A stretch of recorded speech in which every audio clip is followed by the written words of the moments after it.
একটি অবাধ সুষ্ঠু নির্বাচন দেওয়ার পরিবর্তে অন্য বিষয়ে অন্তর্বর্তী সরকারের বেশি আগ্রহ প্রকাশ করাটা সন্দেহজনক বলে মন্তব্য করেছেন বিএনপির স্থায়ী কমিটির সদস্য গয়েশ্বর চন্দ্র রায়। শনিবার জাতীয় প্রেস ক্লাবে স্বাধীন বাংলা মাদক বিরোধী কল্যাণ সোসাইটি আয়োজিত এক আলোচনা সভায় প্রধান অতিথির বক্তব্যে তিনি এই মন্তব্য করেন। গয়েশ্বর রায় বলেন, 17 বছর ধরে মানুষ ভোটাধিকার ও স্বাধিকার ফিরে পাওয়ার জন্য রক্ত দিয়েছে।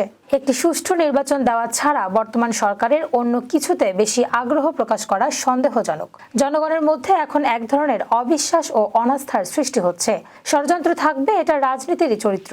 রাজনৈতিক সমাধান রাজনৈতিক ব্যক্তিদের হাতেই ছেড়ে দেওয়া ভালো। তিনি বলেন, দেশের জনগণ কখনো কোনো সিদ্ধান্ত নিতে ভুল করে না। জনগণ কিন্তু আমাদের চাইতে বেশি বুঝে।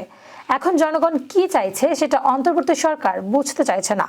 দেশের তরুণ সমাজ কেন বিদেশে পাড়ি দিতে চায়? কারণ আমরা দেশটাকে বসবাসের উপযুক্ত করে গড়ে তুলতে পারিনি। দেশে ভালো চিকিৎসা ব্যবস্থা নেই, অথচ এটা জনগণের মৌলিক অধিকার। গয়েশ্বর আরও বলেন, সংস্কার একটি চলমান প্রক্রিয়া, এটি নিয়ে সমালোচনা করার কিছু নেই।